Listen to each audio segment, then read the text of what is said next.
Hey guys, welcome to Bridezilla Saturday. Our first story comes from Autistic Maine 817. Am I the arsehole for trying to make my mother hand over her engagement rings to me and my fiancé? Me, a 27-year-old female, and my fiancé, a 30-year-old male, are getting married in a few weeks. A lot of funds have been going to the wedding, and me and my fiancé have been struggling a bit. We've got everything ready, but we couldn't possibly afford the rings.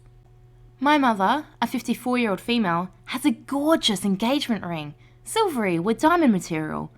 I've been absolutely in love with the ring ever since I was a little girl.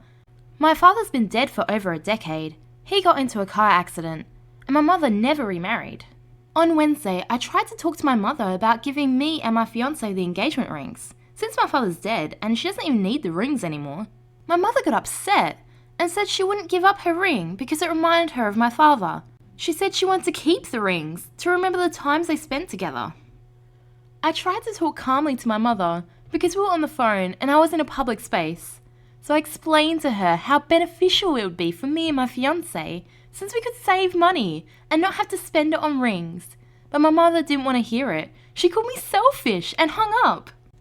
After talking to my fiancé about what happened, he took my side because he doesn't understand why my mother would want to keep the rings. They're useless to her, but they could still be useful to me and my fiancé.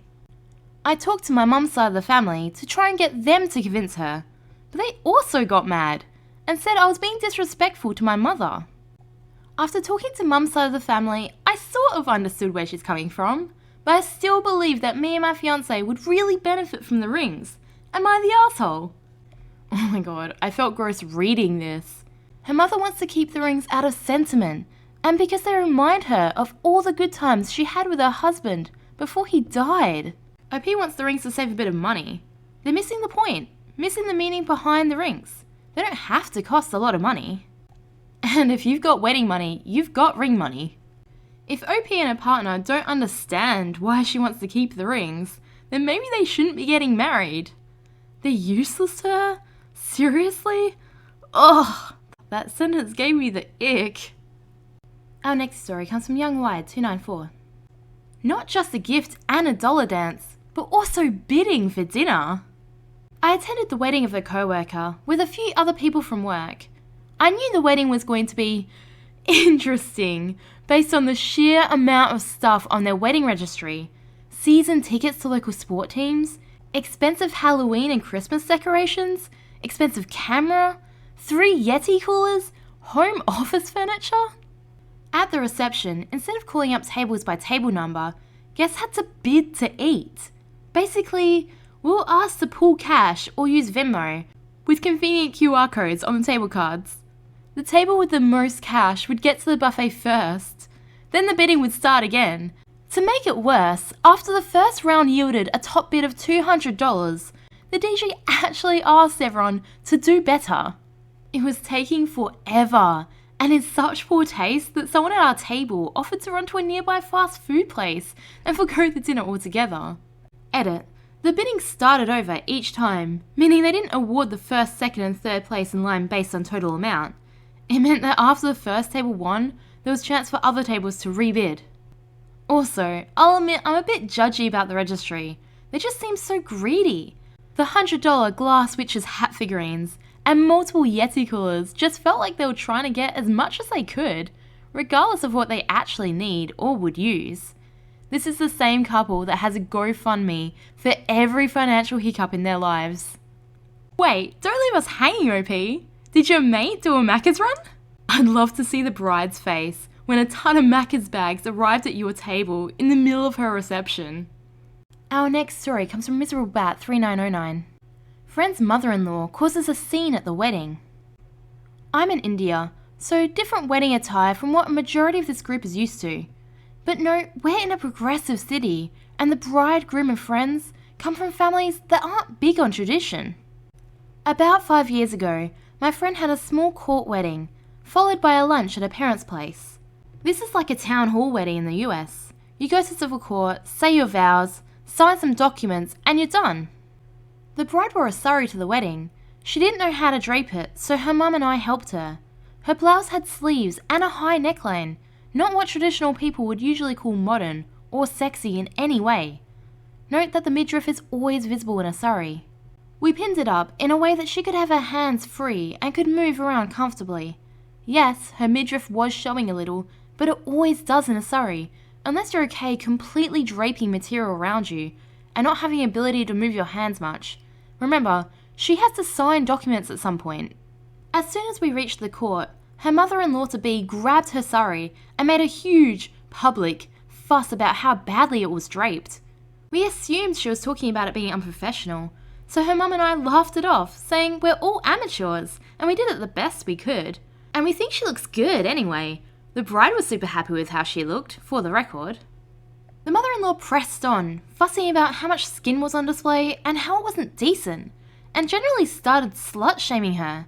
This crossed the line, and my friend's parents said that she should not be saying such things to her daughter, and on such a day.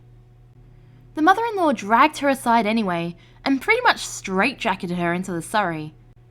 Her parents' friends and I were quite scandalised by her public display, but my friend didn't want to cause any more of a scene. The way she rebelled was by refusing to take a single photo at the court. We went to her parents' place for the wedding lunch after, where she got her mum and me to drape her surrey again. She didn't take any photos with her mother-in-law, and keeps her distance from her to this day. Down in the comments, Lucy Loves Apples says, "Where was your friend's husband in all this? Why didn't he say anything?" Opie responds and says, "He's a spineless arsehole. A billion horror stories about him, but they don't belong in wedding shaming. Is there a people shaming space?" Oh jeez, sounds like this girl's in for a fun marriage. She should wear a bikini to the divorce party. Our next story comes from Lucy Aria Rose. Am I the arsehole for not designing my cousin's wedding dress, even though I've designed everyone else's? So I, 29 female, have designed all the wedding dresses for my cousins, siblings and aunts for the past decade. When my elder sister, 35 female, got engaged at 24, she asked me to design a dress for her since I'm passionate about design and she's always loved my style. Her dress was a knockout, everyone loved it. And ever since, whenever one of our relatives announced their engagement, they'd ask if I could design their dress for them. I've always said yes because I absolutely love doing it. It's just so much fun. Now onto the issue. My cousin, 23 female, is getting married next February. She called me up to see when we could meet so she could share her ideas for her dress and I could start designing it. I do not like this cousin at all. Her parents spoiled her beyond rotten. I decided to still meet with her though and see if anything's changed since she's now an adult. She immediately shows me some photos of wedding dresses by Sarah Burton and tells me she wants something exactly like those pictures. I try to suggest a change in neckline or colour, but she shuts it down immediately and tells me she wants it exactly like that. I told her I would not be making her wedding dress, as I love designing clothes that embody their wearer and suit them, not rip off other designers so she can look fancy in a knockoff. Some of my family, especially her and her parents, are beyond upset and have been blowing up my phone because I've broken tradition and my baby cousin's heart because she's been looking forward to having me make her wedding dress for years now. I feel kind of bad, but at the same time, she's taking the fun and bonding out of designing a wedding dress. Opie adds some extra information. So designing a dress is just drawing it. Some designers, like myself, can also sew dresses after they've designed it, but not all designers can do this, as sewing is another set of skills. Someone asked Opie, would you have done it if she was using it as an inspiration and not a copy? Opie responds saying yes, if I was designing any aspect of it, like if she wanted the train and neckline from the dress, but different sleeves, bodice or skirt, I'd have had no issues. Update. So the good news is I managed to set most of my family straight on what happened, and they apologised, and a few aunts even sent me chocolate and wine as a proper apology for all the stress I was dealing with. I decided to meet with cousin again just to see if she'd changed her mind, and if not, I decided to record the conversation to send to a few people who couldn't believe that my cousin would lie to them. As expected, she still insisted that I copy the other dress design. I still refused and told her that if she wasn't going to budge on this, then I'm leaving. As I started to grab my stuff, she said fine, and asked if I'd let her use my dress. I was stunned. She started going off that it's her big day and she deserves to look like a princess, and if she can't have the Sarah Burton dress, then the least I could do was let her use my dress since it was never used, and just sits in my closet collecting dust. I left, and went home to relax and honestly cry after what just happened.